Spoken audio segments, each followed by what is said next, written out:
प्रचारक म्हणून बोललो गावाचे अधिष्ठान।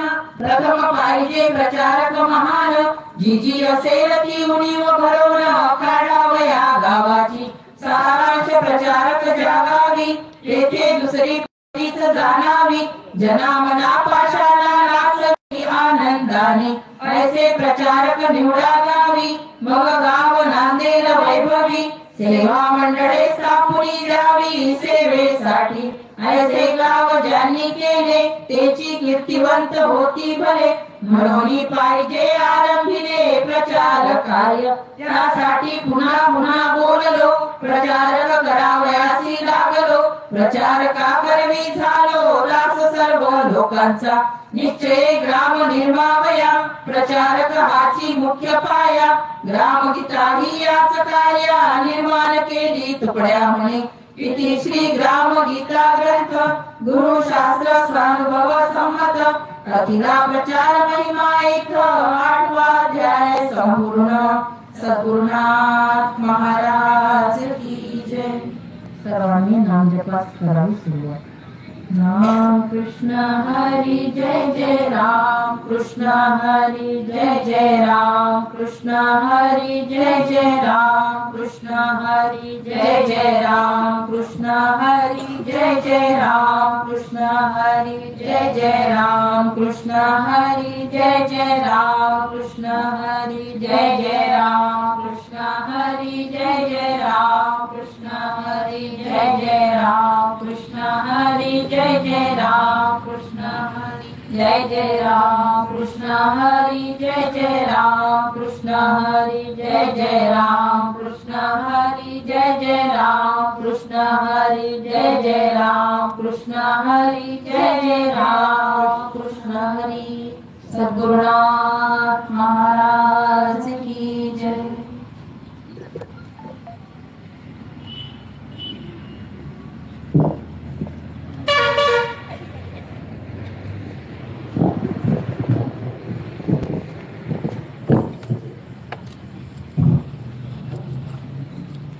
परमपूज्य श्री गुरुदेव, वंदनीय राष्ट्रसंत श्री तुकडोजी महाराज आणि आजच्या ग्रामगीता पठण आणि श्रवणाकरता उपस्थित बंधू भगिनी आणि बालिकांनो, आजचा अध्याय प्रचार महिमा यावर योगिताताई बोथे ग्रामगीताचार्य आपल्याला 2 शब्द सांगतील अशी मी त्यांना विनंती।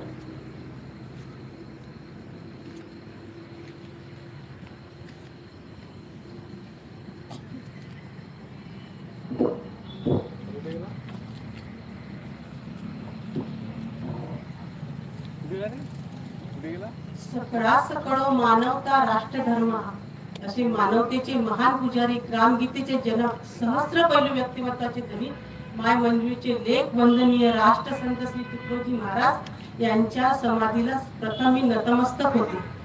त्याचबरोबर ग्रामगीता पठणासाठी उपस्थित असलेले बंधू भगिनी व बालगोपाल या सर्वांना मी जयगुरु करते।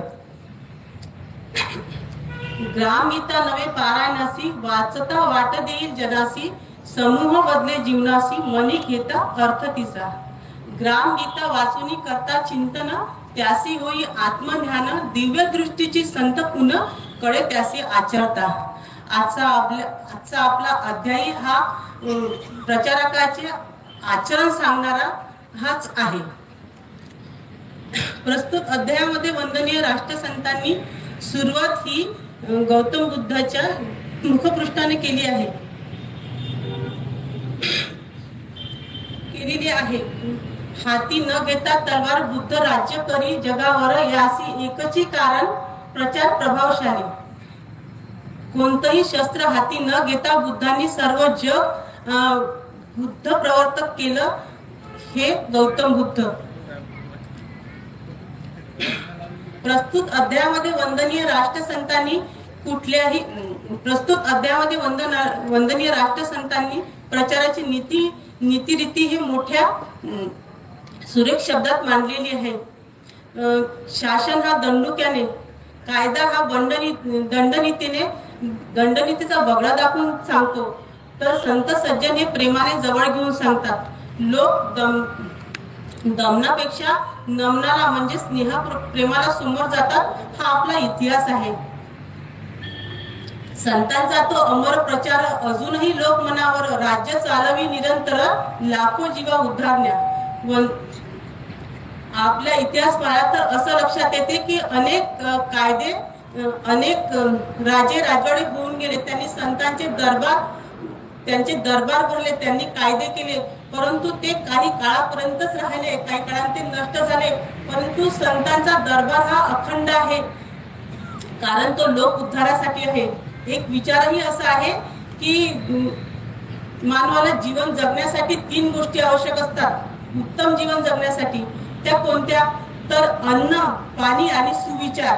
अन्न व पाणी आपल्याला हे निसर्गाकडून मिळते आणि सुविचार हे आपल्याला संत सज्जनाकडून मिळत असते। त्याचबरोबर एक ओवी अशी आहे की वाईटाकाळी सहज प्रवृत्ती, अनेक प्रलोभने दुष्टाच्या हाती, आम तरू मेहनतीनं जगे गवत वाढे न पेरता। ज्याप्रमाणे आपण फूल, फळ आणि सावली देणारं झाड आपण लावतो, त्याची निगा राखतो, त्या उलट गवत मात्र कुठलंही संगोपन न करता भरभर वाळायला लागते। त्याचप्रमाणे चांगल्याचा विचार, चांगल्याचा प्रचार हा व्हायला खूप वेळ लागते आणि वाईटाचा प्रचार हा कोणत्याही प्रसार माध्यमाशिवाय होतो। जे चांगलं, जे उत्तम उन्नत ते स्वतः परिश्रम पूर्ण करून इतरांना सांगणे आधी केले मग सांगितले, या न्यायाने जो समाजात प्रचार प्रसार करतो तोच खरा प्रचारक।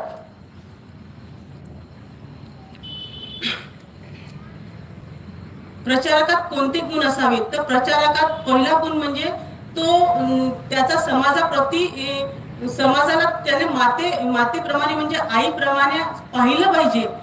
तर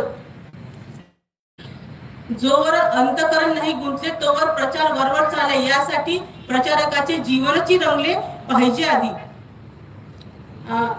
आपण म्हणतो की आपल्या गावाचा विकास झाला पाहिजे, आपल्या संतांचं कार्य झालं पाहिजे, त्यासाठी झीज सोसण्याची मात्र तयारी कोणाची नसते, कारण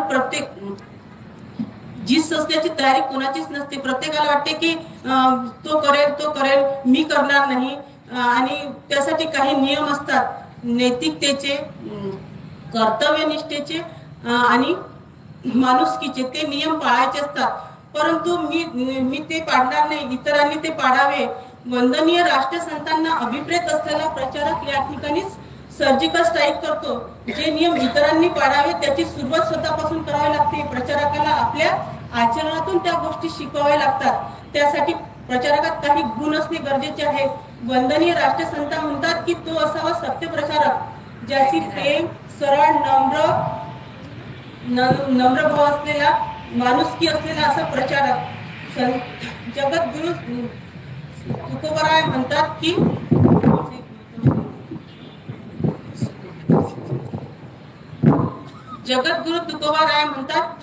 मृदू स्वभाय नवनीत तैसे सज्जनाचे चित्त, तो अंतर्बाह्य प्रेमळ असायला हवं। प्रेमळपणाचं त्यांना नाटक करू नये। ज्या लोकांना आपण सद्गुणाचे, कर्तव्याचे, नैतिकचे ते धडे देत आहोत, त्या समाजाप्रती माते समान वात्सल्य आपल्या मनात असलं पाहिजे, तेव्हाच आपण आपलं काम ध्येयाने करू शकू।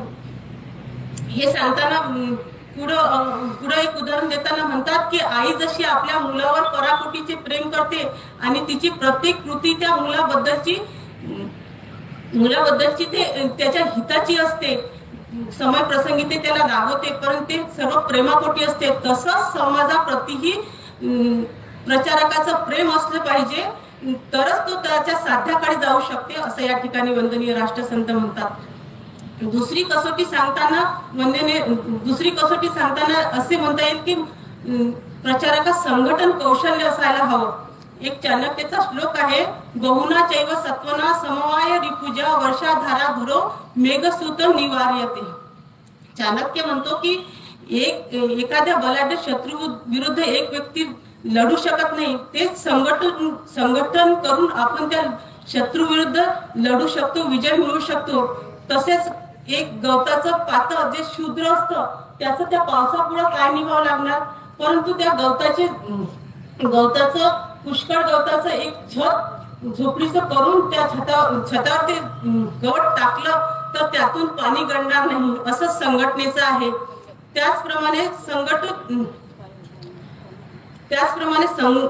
त्याचप्रमाणे शिस्तीने संघटित होणारे रानकुत्रे सुद्धा वाघाला खाऊन खाऊ शकतात. मग आपण प्रार्थना आणि ध्यान या विचाराने जुळलेले आपण जे विचारक आहोत, यावर जे कोणी घाला घालत असेल, दुष्ट यावर घाला घालत असेल, तर त्यावर आपल्याला उत्तर देता आलं पाहिजे आणि हे सर्व संघटनेमुळेच घडू शकतं. आताच आपण पाहतो की काही काळापूर्वी अयोध्येचा प्रश्न,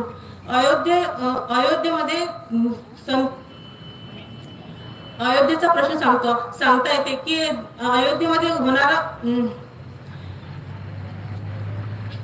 अयोध्येमध्ये जे रामराज्य आलं, काही काळापूर्वी खूप दिवसाचा हा प्रश्न रखडलेला होता आणि असं वाटायचं की जेव्हा हा निकाल लागेल तेव्हा रक्ताचे सडे पडतील की काय, कारण असं वातावरण निर्माण झालं होतं. परंतु एक मजबूत संघटनेच्या सहाय्याने ते सलोख्याने आणि प्रेमाने ते सर्व कार्य झालं आणि रामराज्य आलं असं वातावरण निर्माण झालं. गावोगावी रामलल्लाचं आगमन झालं की काय, अयोध्येत तर त्यांचं आगमन झालंच, मोठं दिव्य भव्य मंदिर तयार झालंच, पण गावोगावी ही जल्लोष निर्माण झाला. यात सर्वातून एक लक्षात आलं की देव हा निराकार तर आहेच, मोठा तर आहेच, परंतु त्याचे भक्त त्याला मोठं करतात. भक्ताच्या भक्तीने हा देव मोठा होतो, भक्ताच्या प्रचाराने देव हा मोठा होतो. त्यानंतर आपण म्हणतो की त्या संघटन म्हणजे काय, समविचाराचे मंडळ. ग्राम स्वराज्य निर्मितीसाठी संघटन हे सर्वात मोठं साधन आहे. ज्याप्रमाणे धर्म अर्थ काम मोक्ष या चार पुरुषार्थ सांगितले आहेत, त्याचप्रमाणे व्यष्टी समष्टी सृष्टी आणि परमेष्टी या चार नात्याचा भाव प्रचारकाला समजला पाहिजे.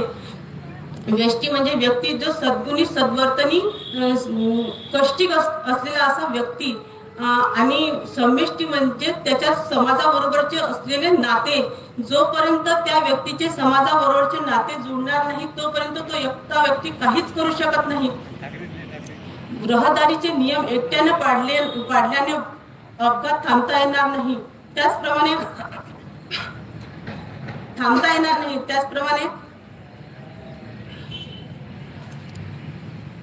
रहदारीचे नियम एकट्याने पाडले थांबता येणार नाही. त्याचप्रमाणे आपण जर संघटून आलो तरच ते कार्य होऊ शकते. त्यासाठी सर्वांचे कार्य हे नियमबाह्य असायला हवे. एकट्याने करणे हे काम सोपे असते, परंतु मी करणार हा अहंकारही त्या प्रचारकाला असू नये. प्रचारकाचे गुण सांगताना म्हणतो की प्रचारकात हे संघटन कौशल्य तर असलंच पाहिजे, परंतु कार्यकर्त्यांच्या विचारालाही त्याला खतपाणी घालता आलं पाहिजे. कार्यकर्त्याच्या आवडी निवडी, आचार विचार, सुख दुःख हे त्याला जपता आले पाहिजे. अशा प्रकारे आपण अनेक उदाहरणे आपल्याला देता येईल. त्याचबरोबर प्रचारक कसा असावा, प्रचारकाचे गुण सांगताना राष्ट्रसंत म्हणतात की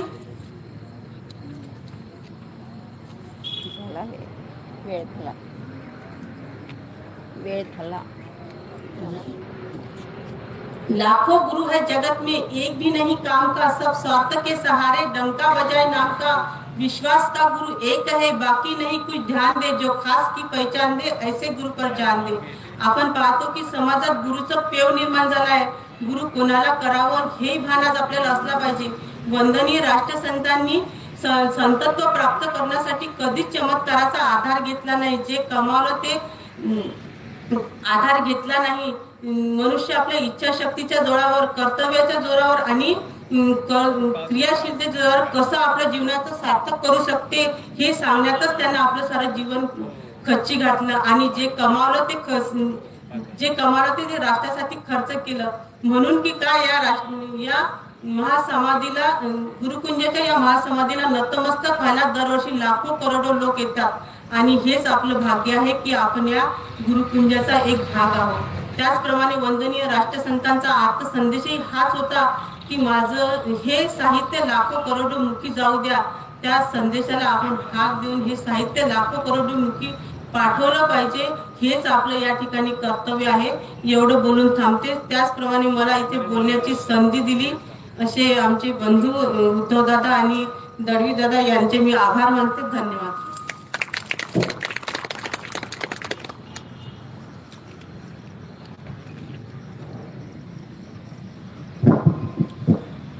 सहयोगिताताई बोथे यांनी प्रचार महिमा या विषयावर अतिशय सुंदर असे भाषण आपल्याला वक्तव्य केले. त्याबद्दल गांधी महोत्सव समितीतर्फे मी त्यांचे आभार मानते. उद्याचा अध्याय आहे 9 मार्च सेवा सामर्थ्य.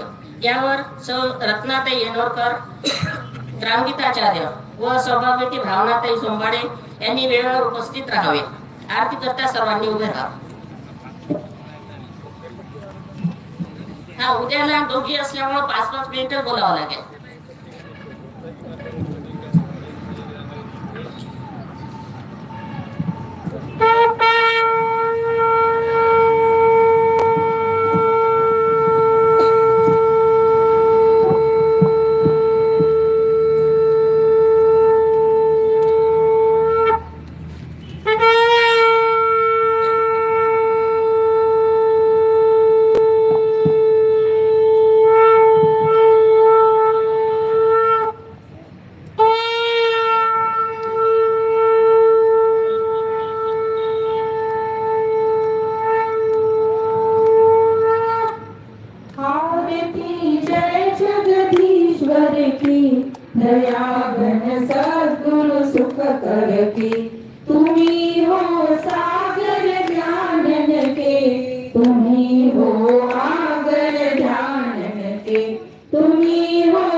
तुम्हारी महिमा परंपार कभी भेटे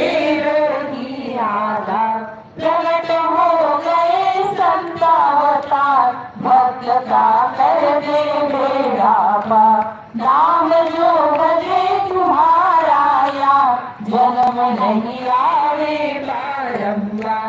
दीना द्वार तुम्हारे चरण पर शीश धरे लपटाए कृपा करनाथ दीन के साथ तुम्हें उपित मात्र अर्ज तुकड़ा के हर की दया गण सद्गुरु सुख कर की आरती जय जगदीश्वर की दया गण सद्गुरु सुख कर जय देवी ग्राम गीता अवतार विश्वगीता माऊली भारताची राजसंत दुहिता जय देवी ग्राम गीता उजळीला सत्य धर्म ज्ञान भक्ती युक्त कर्म कडोकडी जीवनाच्या आकळीले वेद वर्म जय देवी ग्राम गीता चिन्मय कांती अंगी श्राव्य मूर्ती परिश्रमी फळकवी प्रेम ध्वजा ज्ञान विज्ञान संगमी जय देवी ग्राम गीता विठ्ठल स्मृती दाता पाठी उभा संत वृंद अमोघ वरदाने कृतेजनी ब्रह्मानंद जय देवी ग्राम गीता नर होय नारायण जन हाची जनार्दन वैकुंठ गावोगावी धन्य तुझी कृपा पूर्ण जय देवी ग्राम गीता गंगा तू संस्कृतीची दिव्य युगाची ज्योती समुदाय आचाराची तुझं आरती जय देवी ग्राम गीता संसार सार माया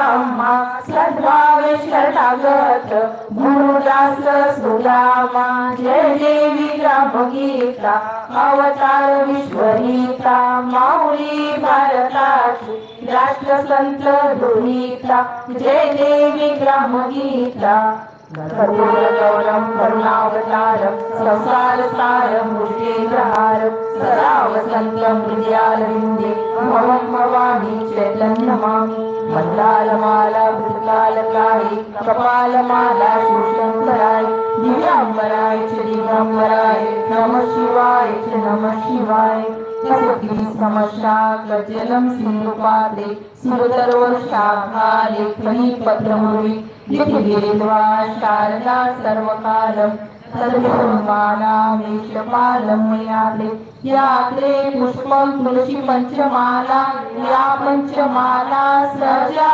कृपाला अंबिके यात्रा रुक्मिणी वदन्ते द्वारके राजा जय कृष्ण देवा इति मंत्र पुष्पांजलि समर्पयामि। प्रसादाकरता सर्वांनी खाली बसावं।